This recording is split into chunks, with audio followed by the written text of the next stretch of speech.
Autoridades aseguran haber identificado a 4 grupos violentistas en la región de la Araucanía tras los ataques incendiarios registrados durante la madrugada del martes. Queremos hablar más de este tema y para eso tomamos contacto con el coordinador de la Macrozona Sur, Pablo Urquizar. ¿Cómo está, señor Urquizar?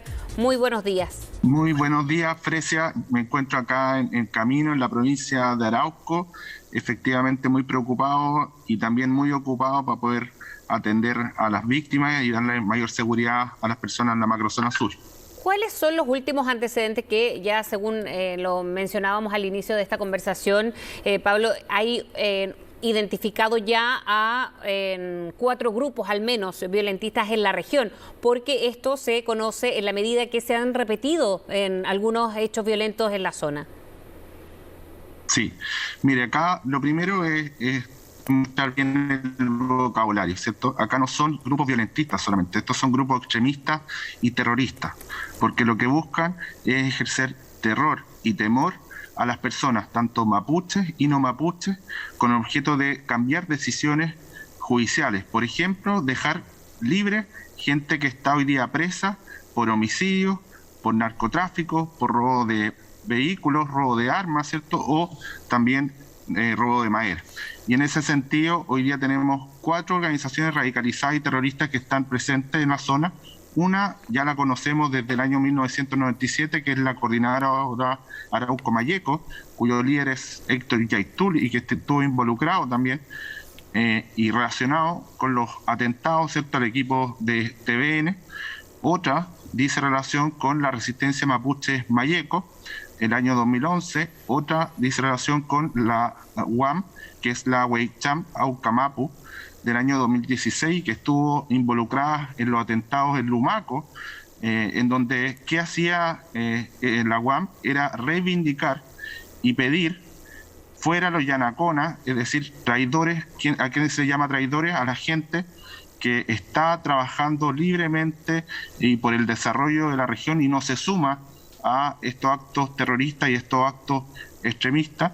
Y también está, por cierto, la resistencia mapuche Lafkenche. Recordemos que ayer solamente se quemó una escuela que ya había sido quemada el año 2020 y que está a puerta de su inauguración. ¿Y quién se la adjudica? Se la adjudica el LOF Licura. El LOF Licura forma parte de las 5 células que conforman la resistencia mapuche Lafkenche y que ejercen terror y temor en todo lo que dice relación con la ruta P72 y P60, que es entre Cañete, Tirúa, Quirico y Cañete y Conturno. Y por lo tanto, acá estamos hablando de organizaciones no solo violentistas, sino terroristas que lo que buscan es afectar derechos humanos básicos. ¿Qué derechos humanos?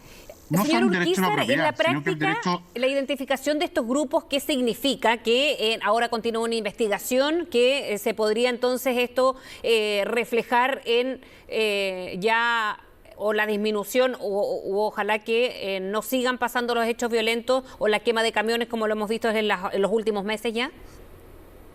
Por cierto, en la práctica significa que son grupos que están identificados y que esa identificación permite, ¿cierto?, al sistema de inteligencia poder operar con 2 líneas, ¿cierto? Una línea es la línea de prevención propiamente tal, para efectos de poder inhibir que estos grupos y estas organizaciones terroristas y extremistas puedan cometer sus atentados, ¿cierto? Y otra línea, ¿cierto?, es la línea ya que corresponde a el ámbito penal, que es la persecución penal de las personas responsables, y que en eso obviamente el que tiene constitucionalmente la labor y su rol es el Ministerio Público y es el Poder Judicial en su justo mérito, ¿cierto? No. Ahora, ¿qué es lo que se afecta aquí? Si lo que se está afectando acá, y esto hay que tenerlo muy claro, acá se está afectando no solo la propiedad, sino que la integridad física y psíquica de las personas están atemorizadas. Pero no solo eso, también la libertad religiosa. Se queman iglesias católicas, iglesias evangélicas, se afecta gravemente el derecho a educación, se queman escuelas. Pablo, ¿esto descarta que haya otros grupos con estos 4 ya identificados o la investigación continúa respecto a eso? Le pregunto en la misma línea de la pregunta anterior respecto a que ya no debiésemos ver más hechos violentos o por lo menos la misma tónica de las últimas semanas. acá hay una cosa que tenemos que entender. Nosotros estamos hablando de organizaciones extremistas y terroristas. Esto no es delincuencia común. La delincuencia común, cuando el Estado actúa, el delincuente se inhibe. En el terrorismo y en las organizaciones extremistas, cuando el Estado actúa, lo que hacen estas organizaciones extremistas y terroristas es responder, reaccionar. Por lo tanto, a mayor acción del Estado va a haber una mayor reacción.